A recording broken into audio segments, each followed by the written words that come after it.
Olá pessoal do Sexto Ano, tudo bem?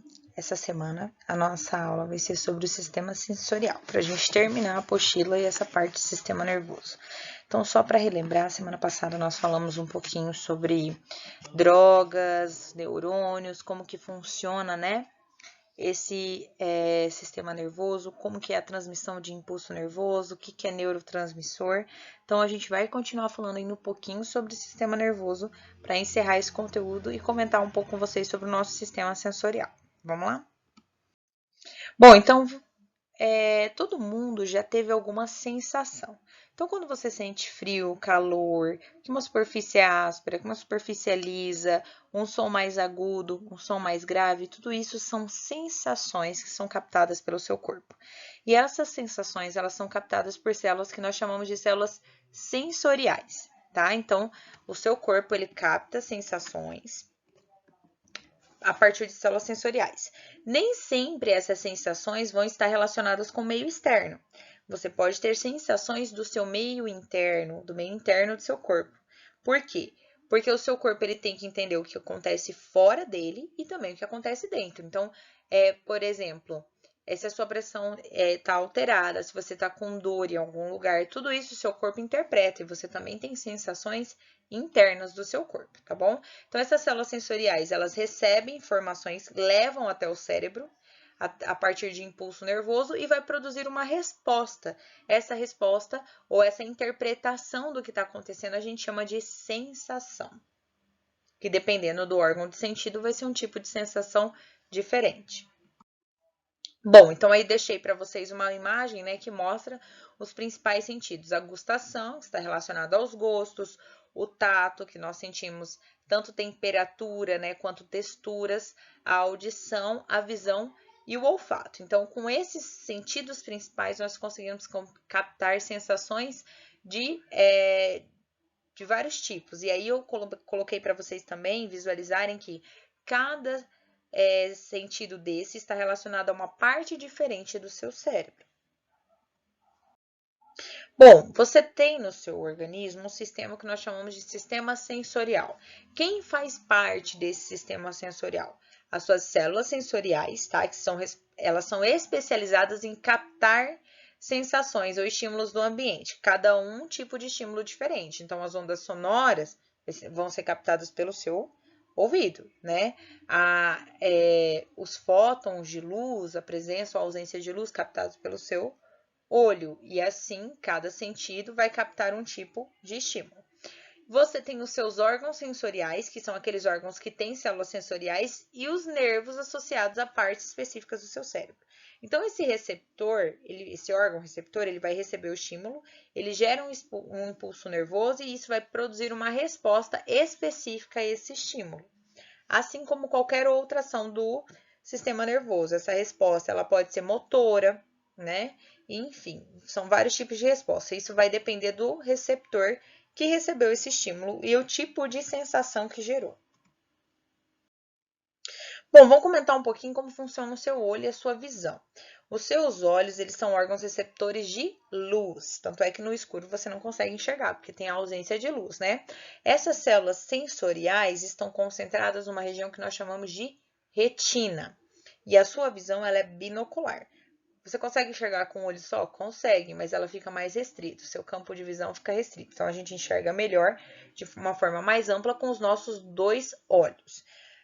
Nós temos, né, uma região do olho que é conhecida como bulbo atualmente, mas que já foi conhecida como globo ocular, o que a gente chama de olho, né, a bola do olho aqui. Ela fica dentro dessa órbita ocular, que é o buraco no nosso crânio, essa cavidade, né, onde encaixa esse olho. Dentro dessa cavidade, por que o olho se mexe? Nós temos 6 músculos conectados a esse globo para ele virar para onde o nosso corpo quer, tá? Para onde você quiser olhar. Então, são 6 músculos que controlam esses movimentos. Aí, a imagem para vocês, né, do olho. Então, ó, você tem a glândula lacrimal, que está associado ao olho. Você vai ter a pupila, que é aquela parte pretinha bem no centro do olho, né? Você tem a íris aí. Você vai ter os seus canais lacrimais, por onde vão passar cílios que vão proteger. Então, aí, a pupila, né, ela é uma estrutura por onde entra a luz no seu olho. Então, ela pode regular, ela pode abrir ou fechar de acordo com a quantidade de luz, tá? E a íris, que é a parte colorida do olho, que é o que vai alterar de acordo com a genética, pode ser verde, castanho, né?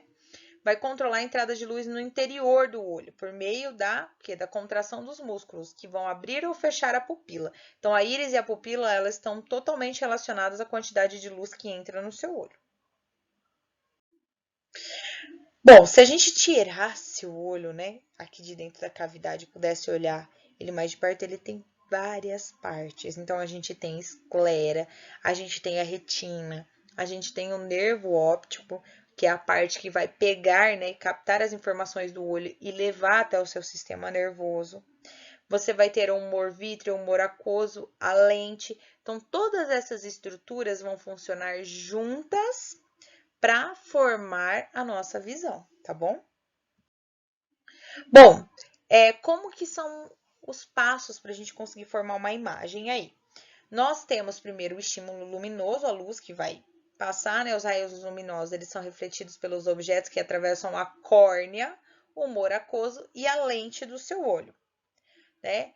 Aí, claro, a lente, ela pode variar aí a curvatura dela, porque tem músculos, né, direcionando os raios luminosos para formar a imagem focal.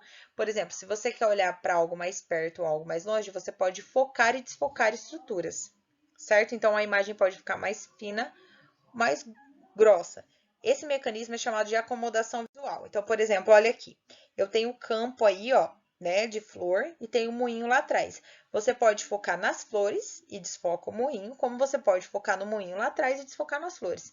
Isso a gente chama de acomodação visual. Você conseguir focar naquilo que você quer enxergar melhor. E isso é pelo controle dessa musculatura que está associada ao seu olho.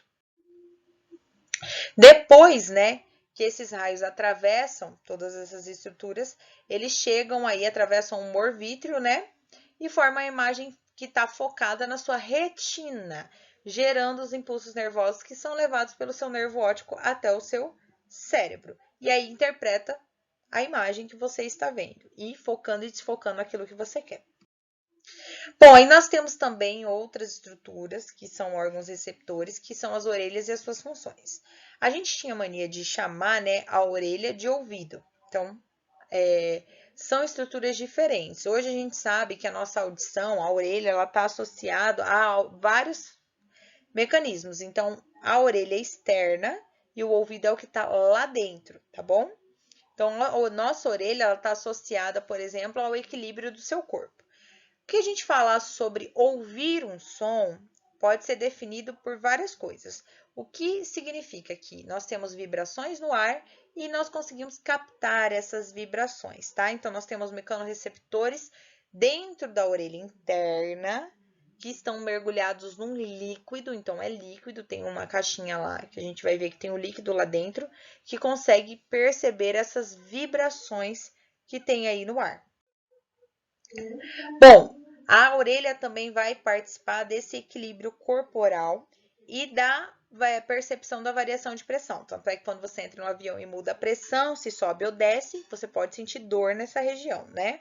Então, a posição das orelhas, por que você tem um de cada lado da cabeça? Porque aí você consegue se localizar e receber nessas fontes sonoras essas ondas sonoras que estão no ar de todos os lados. Então, olha aí. Dentro você tem a orelha ali, né? Que a gente chama de pavilhão auricular por fora, a orelha externa. E tem a orelha média e a orelha interna. São essas três regiões. Dentro dessas estruturas aí, dessa estrutura que está em rosa, que vocês estão enxergando em rosa, tem um líquido. E a movimentação desse líquido é que faz a gente conseguir interpretar essas ondas sonoras, essa vibração sonora aí como um som. Então, tem toda uma estrutura interna para você captar essas ondas e formar, né, interpretar como um som. E é isso, pessoal. Bom, professora, existem só esses dois sentidos? Não, mas nós vamos comentar sobre esses dois Na apostila fala um pouco sobre os outros sentidos, né? Então, se vocês quiserem, vocês podem ler. Deixo o meu e-mail aí para vocês e qualquer dúvida vocês entram em contato, tá bom? Beijão e até semana que vem.